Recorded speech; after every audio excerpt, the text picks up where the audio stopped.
va vous présenter le projet FAM, donc ce projet collectif artistique en mixité choisie, en répondant à ces questions qu'on va piocher toutes les trois. Voilà. On va se présenter d'abord. Donc moi, je m'appelle Émilie Spez et je suis la porteuse de projet, je suis photographe. Moi, c'est Glo. Je participe dans ce projet que je suis depuis 4 mois maintenant. Et voilà, j'ai des œuvres que j'ai envie de mettre à disposition lors des résidences et puis à vous présenter.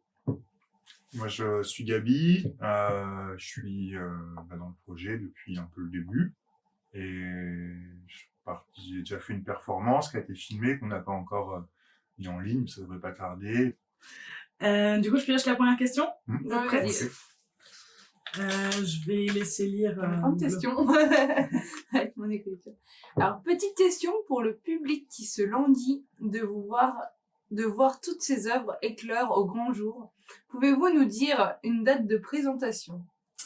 Alors oui, effectivement, là pour le coup, on a notre première proposition, donc sur février-mars, où on va faire des temps d'action culturelle, de résidence, etc. Il y aura des présentations, des tables de travail, donc le 8 mars au centre André Malraux, et le 13 mars pour l'instant, ou au centre Simone Veil, ou à la bibliothèque Simone de Beauvoir, à Rouen pour les deux. Voilà. Et on a peut-être une piste aussi pour une rencontre autour du projet aux alentours du 19, 20, 21 mars. Oui, et puis du coup en février on aura un petit temps de résidence pour sortir quelques petits extraits du magazine qui va présenter les œuvres du projet FAM et qui est censé faire la promotion aussi du projet. Voilà. Et où il y aura aussi de petites choses, vous traitez aussi des autres thématiques, des thématiques abordées un petit peu, des œuvres aussi d'autres personnes. Ouais. C'est ça. Ouais. Voilà. Comment c'est venu cette idée de magazine ? C'est à toi que c'est venu pendant le week-end. On a fait une résidence où on était en mixité, en non-mixité choisie, et pendant cette résidence-là, on a énormément parlé entre nous et émergé plein d'idées de différentes œuvres et tout, et on cherchait aussi comment faire la communication de tout ce projet-là, parce que on avait envie qu'il prenne de l'ampleur. On s'est dit pourquoi pas faire un petit magazine et tu présenterais des extraits de toutes les œuvres, donner un peu l'eau à la bouche à tout le monde, quoi, en fait. Et aussi un peu, parce qu'on se rend compte qu'en faisant nos œuvres, en fait, on se documente sur pas mal de trucs, et du coup, c'est vrai qu'il y a des choses dont on a envie de parler, qu'on a envie de partager et tout avec le public, donc c'est aussi moyen de caler ces informations-là, quoi. On a fait 2-3 rencontres. Ouais, c'est ça, on n'était pas toutes à chaque fois ensemble, mais... fait des visios. Ouais. Surtout, et du coup on s'attribue des petites missions. Et puis on parle des thématiques à aborder, de la mise en page, tout ça. J'en pioche une autre. Allez. Moi je pioche et vous lisez. Ok. D'accord. Là. Ça marche comment de travailler en collectif ? Entre parenthèses, Covid pas trop chiant. On imagine que le collectif apporte une autre dimension à la réalisation des œuvres. Carrément. Travailler en collectif, ouais. Je trouve c'est assez chouette parce que il y a un peu soit une personne seule, soit un petit groupe qui a une idée d'œuvre, qui la crée un peu dans son coin, sauf sur des temps collectifs, comme il y a eu à la maison, le temps de résidence dont on parlait tout à l'heure, qui était ultra chouette, où du coup, des œuvres qui avaient un peu éclose dans les cerveaux des gens, à droite et à gauche et tout. Là, d'un coup, il y avait plein d'autres gens autour pour venir les compléter, pour apporter son point de vue, sa compétence et tout. Enfin, c'était ultra chouette. Oui, puis par exemple, pour le collectif sur le magazine, je rebondis par rapport à ce que tu dis, ça me fait penser, vous étiez un petit peu sur un petit groupe de travail, mais il y a des gens qui vous ont rejoint après, en entendant parler de ce que vous faisiez, etc., et qui sont investis aussi. Moi, ce que je trouve cool dans la création collective, qui a été très vite une évidence dans ce projet, c'est tout ce que vous avez dit, effectivement.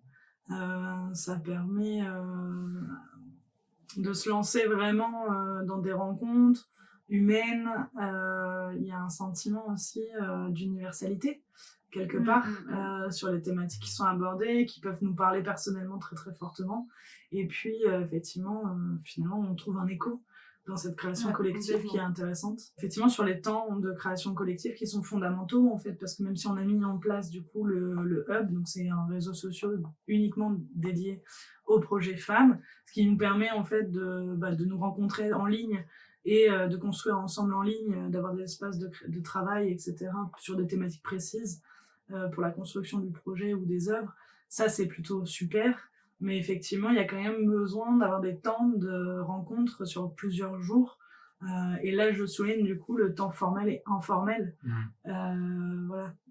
Parce que, en fait, dans les temps formels, on va créer, on va être vraiment dans une dynamique d'avancer sur le travail autour du projet, mais en même temps, les temps informels, les pauses, les déjeuners, et là, sur le temps de création collective de 3 jours, même les petits déjeuners, voilà, on avait vraiment des conversations, alors autour du projet ou non, mais effectivement, qui étaient très très intéressantes et qui ont débloqué pas mal de choses.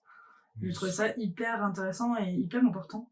Il y a une psy qui m'a dit récemment, quand je parlais du projet, en fait, on avait eu les bienfaits d'un groupe de parole. Voilà. Et je trouve ça assez juste ce qu'elle disait. Et c'est un peu c'est vraiment très important pour ce projet-là que ça soit des temps qui se multiplient. Petit point Covid. Effectivement, le projet, il est né, il y a l'ébauche de l'idée, de la genèse, est né en janvier 2020. Et il y a eu plusieurs rendez-vous, des réunions, etc. Et puis il y a eu un gros stop au moment du premier confinement. On a repris 2 mois après, parce qu'il fallait que tout le monde reprenne un peu ses esprits. Et on n'a pas arrêté, depuis même malgré le 2e confinement, où on a quand même eu l'occasion de pouvoir faire une résidence de danse, en tout cas, pour une rencontre danse autour du projet, et où on a eu aussi l'occasion de travailler en visio, chacun de son côté sur à la fois l'avancement du projet et l'avancement des œuvres, donc ce qui était plutôt bien. Donc en fait, le Covid, il y a plein de choses qui font que effectivement sur le collectif ça joue, et on espère vraiment que février-mars ça sera possible de le réaliser correctement. Donc en mêlant bien les résidences, les actions culturelles, etc., pour que vraiment il y ait tout ce sens qu'on a envie de mettre dedans. Voilà, après on s'adapte, et s'il faut déplacer, il faut déplacer. Du coup, on n'a pas le choix, point de Covid. Mais je pense que pendant le confinement, ça a été important pour pas mal de personnes. Moi, j'ai même fait des entretiens visio avec des personnes auxquelles on n'a pas forcément beaucoup de contacts, qui ne sont pas forcément intégrées dans des œuvres en cours de création, et qui étaient vraiment très très impliquées et intéressées en tout cas par le projet, et ça leur a fait foncièrement du bien en fait, de pouvoir suivre le projet. Du temps aux gens aussi. Ouais.